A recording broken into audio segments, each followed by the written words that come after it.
조갑제 TV 시청자 여러분 안녕하십니까? 2024년 12월 20일 오후 2시 반입니다. 요사이 윤석열 대통령을 비판하는 보수 언론의 자세를 보고 있으면 너무나 속이 보입니다. 너무나 무례합니다. 무례하다는 뜻은 과하게 한다는 뜻이 아니라 윤석열을 비판할 자격이 있느냐는 겁니다. 근원적인 질문입니다. 요사이 보수 언론이 지적하고 있는 공통점이 있습니다. 윤석열 대통령의 이 몰락은 어디서 시작되었느냐? 취임하자마자 청와대에 들어가지 않고 바로 용산 국방부로 들어가겠다라는 이른바 청와대 대통령실 이전에서부터 잘못되기 시작했다. 이런 이야기를 이제 일상적으로 하고 있습니다. 그러면은 시계를 거꾸로 돌려가지고 2020년 3월 20일 언저리에 윤석열 당선자가 그런 무리한 계획을 발표했을 때 그때 왜 비판을 하지 않았습니까? 그때 제대로 비판을 했어야죠. 거기에 따른 부작용을 예상하지 못했다고 하면 무식한 거고, 알면서도 비판하지 않았더라면 박수부대 팬클럽 했다는 이야기 아닙니까? 저는 제대로 비판한 보수 언론을 단 하나도 보지 못하고 거의 압도적으로 박수쳤습니다. 문재인 정부가 비협조적이라고 또 문재인 정권을 비판하기도 하고, 그걸 반대하면 무슨 반개혁 세력쯤 되는 줄 알고 그렇게 치열하게 윤석열의 대통령실 용산 이전을 편들었던 보수 언론은 우선 반성문 써야 되는 것 아닙니까? 우리가 잘못했다. 여기서 막을 수 있었다. 이 무도한 걸 막았더라면 그 뒤에 연속해서 일어나는 것을 아마 예방할 수 있었을 것이다. 그래서 윤석열도 좋고 보수도 살고 나라도 도탄에 빠지지 않았다. 이렇게 반성을 써야 되는 것 아닙니까? 두 번째, 2022년 7월 윤석열 대통령의 지시에 의해서 윤핵관을 중심으로 이준석 당시 대표를 몰아낼 때 왜 그때 제대로 비판하지 않았습니까?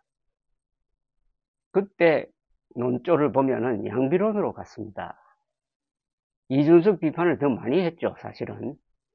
그에 대한 반성문도 필요한 것 아닙니까? 그리고 세 번째, 더 결정적인 것.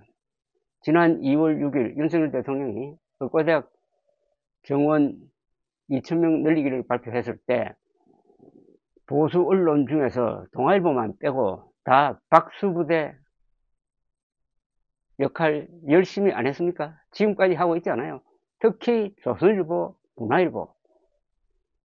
그들의 이 보도는 공정성도 없고 사실에도 어긋나고 윤석열 정부의 잘못은 덮고 전공의 의사들을 몰아붙이고 그렇게 해가지고 의료 대란으로 확대가 되고 그게 국민의힘의 총선 참패로 이어지고 그 다음에도 이 정책을 수정하지 않고 계속 파멸을 향해서 직진할 때도 한국의 보수 언론 다 동아일보 빼고 다 침묵 안 했습니까?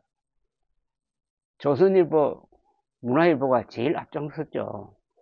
그래 놓고 지금 와가지고 의료 대란 때문에 국민의힘이 총선에서 지고 위기를 맞았다. 이런 이야기 태연히 할 수 있습니까? 이 3대 실책에 대한 보수 언론의 반저널리즘적 보도는 우리 언론사의 흑역사로 기록될 것입니다. 일제시대 때 일제 이 통치기구의 강압에 의해서 좀 보도를 잘못한 거 이것은 용서할 수가 있습니다. 그러나 자발적으로 윤석열 권력에 굴종하면서 사실을 왜곡함으로써 결국 윤석열도 망하고 보수도 망하고 국민의힘도 망하고 보수 언론도 신용을 잃은 것 아닙니까?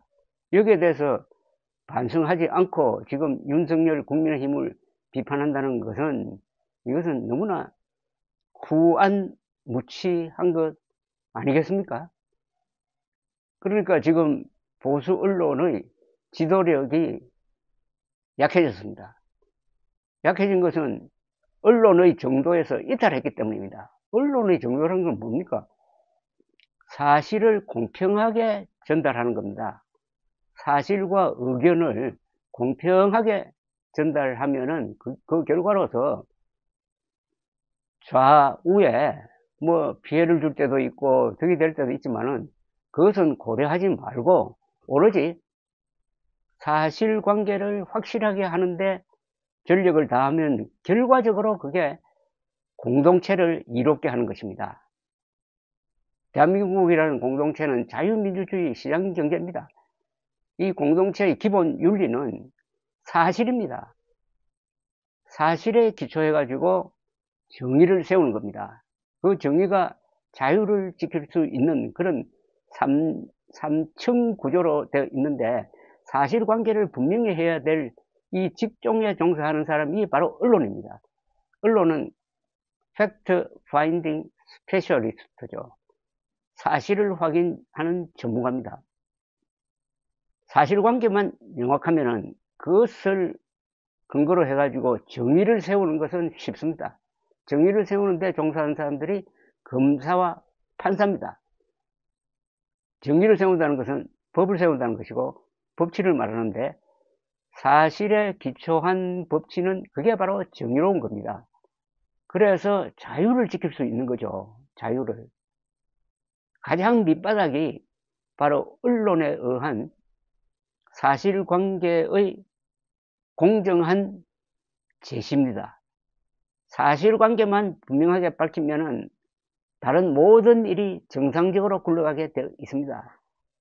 이 기본 중에 기본을 맡은 한국의 기자들이 윤석열 대통령의 이 3대 과오, 청와대 무리한 이전, 이준석 몰아내기, 그리고 의료 대란에 대해서 과연 공정하게 사실을 전달했느냐, 여기에 대해서 했다라고 당당하게 답할 수 있는 언론이 단 하나라도 있습니까? 조중동문까지 치면은 4대 언론 중에서 저는 동아일보는 의료대란에 관한 한은 사과할 필요가 없다고 생각합니다. 어쨌든 보수 언론은 이번 사태의 책임, 계엄 사태의 책임 중에서 적어도 30%는 져야 할 것이라고 생각합니다. 보수 언론의 각성, 그리고 반성, 그리고 그 반성을 공식화하는 어떤 절차가 있어야 됩니다.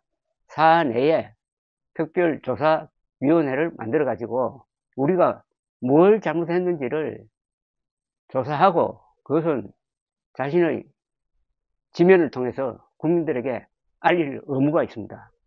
언론은 이런 문제에 대해서 적당히 무슨 동호인 클럽처럼 서로 봐주면서 넘어가는 기관이 아닙니다. 감사합니다.